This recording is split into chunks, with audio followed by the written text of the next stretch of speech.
కళామ తల్లి ముద్దు బిడ్డ. ఈ మాటను మనం ఎక్కువగా వింటూనే ఉంటాం. కళామ తల్లి అంటే కళలకు తల్లి అయిన సరస్వతీదేవేమో అన్న భావన మనలో చాలామందికి కలుగుతుంటుంది. కానీ కళ అనేది సంస్కృతం నుండి వచ్చినటువంటి పదం, తల్లి తెలుగు పదం. ఒకవేళ ఆ రెండింటినీ కలిపి మిశ్రమ సమాసం చేద్దామన్నా కూడా కళాతల్లి అవుతుందే కానీ మధ్యలో మా వచ్చి కళామ తల్లి అవ్వదు కదా. మరి ఈ కళామ తల్లి ఎవరు? కళామ తల్లిలో ఉన్నది తల్లి కాదు, మతల్లి.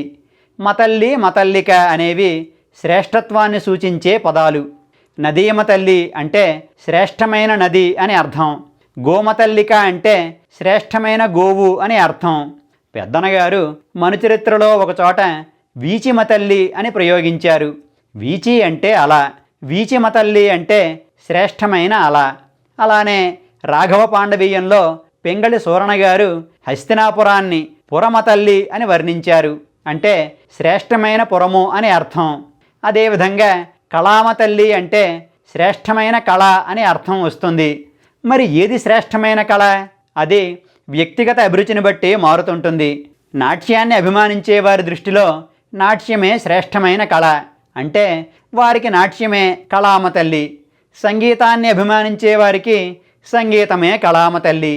అలానే సినిమాను అభిమానించే వారికి సినిమానే కళామ తల్లి అవుతుంది. ఇక్కడ ఒక చిన్న చమత్కారం చెప్పుకుందాం. ఒకసారి సి నారాయణ రెడ్డి గారు ప్రఖ్యాత సంగీత దర్శకులైన సాలూరి రాజేశ్వరరావు గారి జయంతి సభకు వెళ్ళారు. ఆనాటి సభలో అక్కినేని నాగేశ్వరరావు గారు కూడా ఉన్నారు. నిర్వాహకులు అక్కినేని గారి గురించి మాట్లాడుతూ ఆయనను కళామ తల్లి వరాల బిడ్డ అని పొగిడారు.